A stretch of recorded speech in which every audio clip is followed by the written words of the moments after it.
Hello every one. ഇന്ന് നമുക്ക് study അബ്രോഡിൻ്റെ പ്രോസസ്സായ application പ്രോസസ്സിനെ കുറിച്ച് വളരെ ഡീറ്റെയിൽഡായിട്ട് ഒന്ന് പരിശോധിക്കാം. ഇത് മൂന്നാമത്തെ സ്റ്റെപ്പാണ് ആപ്ലിക്കേഷൻ പ്രോസസ്സ്. അതിൽ എന്തൊക്കെ കാര്യങ്ങളാണ് നമ്മൾ അറിഞ്ഞിരിക്കേണ്ടത് എന്നതിനെക്കുറിച്ചാണ് ഇവിടെ പറയാൻ പോകുന്നത്. ഇനി അതിലേക്ക് കിടക്കാം.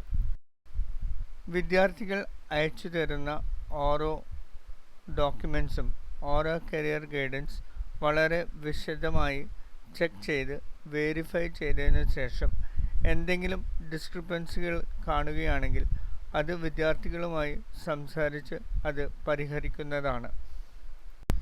ഇവിടെ വിദ്യാർത്ഥികളും പേരൻസും ശ്രദ്ധിക്കേണ്ട ഒരു കാര്യം, ആപ്ലിക്കേഷൻ ഡെഡ്ലൈനിന് മുമ്പ് തന്നെ കൊടുക്കുവാൻ നമ്മളേവരും ശ്രമിക്കണം. ഓരോ കൺട്രിയിലും ഓരോ യൂണിവേഴ്സിറ്റിയിലും ഡിഫറെൻറ്റ് ഡെഡ്ലൈൻസ് ആണ്.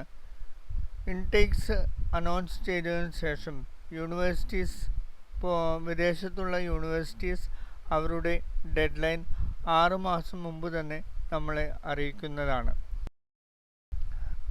ഡെഡ്ലൈൻ എന്ന് പറഞ്ഞാൽ യൂണിവേഴ്സിറ്റീസ് ആപ്ലിക്കേഷൻ സ്വീകരിക്കുന്ന അവസാന തീയതിയാണ്.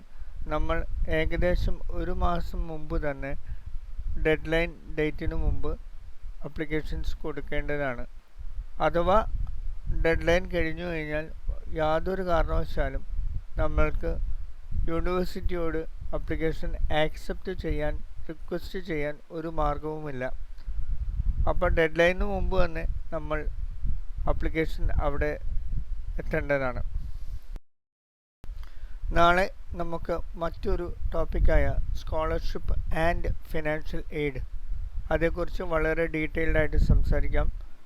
ഞങ്ങളുടെ യൂട്യൂബ് ചാനലായ ഓറ കരിയർ ഗൈഡൻസ് ലൈക്ക് ചെയ്യുവാനും സബ്സ്ക്രൈബ് ചെയ്യുവാനും ഞങ്ങൾ നിങ്ങളോട് റിക്വസ്റ്റ് ചെയ്യുന്നു. ഇനിയും വളരെ കൂടുതൽ ഇൻഫർമേറ്റീവ് വീഡിയോസ് ഞങ്ങൾക്ക് ചെയ്യണമെന്നുണ്ട്. നിങ്ങളുടെ ഫീഡ്ബാക്ക് വളരെ ഇമ്പോർട്ടൻ്റ് ആണ്. Thank you.